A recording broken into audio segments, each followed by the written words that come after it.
Hey everyone, for my second application I wanted to do feminism, and I'll be looking at Cloud Atlas and specifically the Somni section. And what I wanted to focus on was the relationship between Somni and Heju.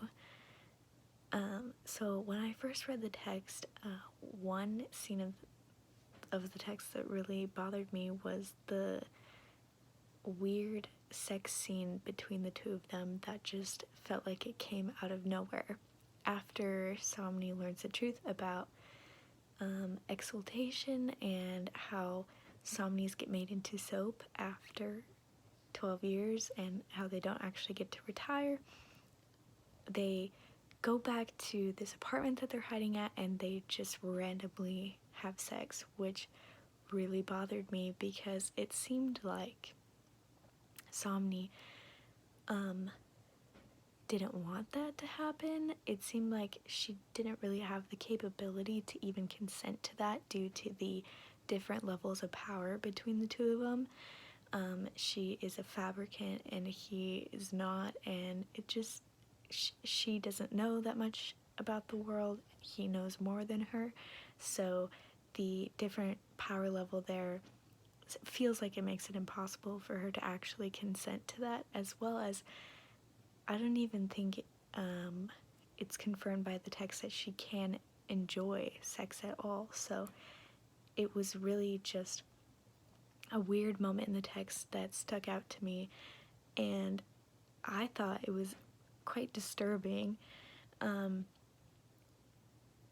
because it felt like not only was Somni being exploited because of the race that she was, or because she could be used by companies to make a bunch of money, but she was also being exploited because she was a woman and she had to meet the needs of Heju, which just was so weird to me. I think that Mitchell deliberately put that in that place in the text to make it stand out, just to show the level of exploitation that Somni experienced. And the fact that this, of all the elements of her story, is what's emphasized in the movie just shows you how Hollywood is valuing the romantic relationship between the two of them, even when there really isn't any.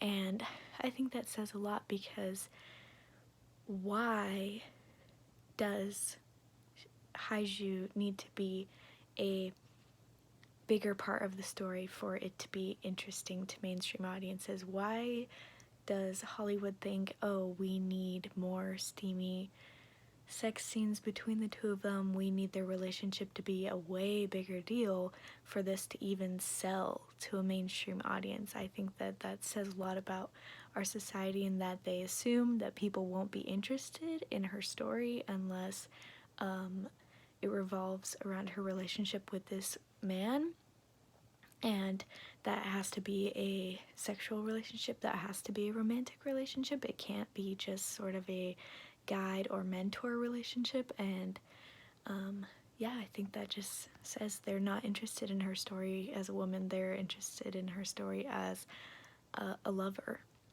of this man.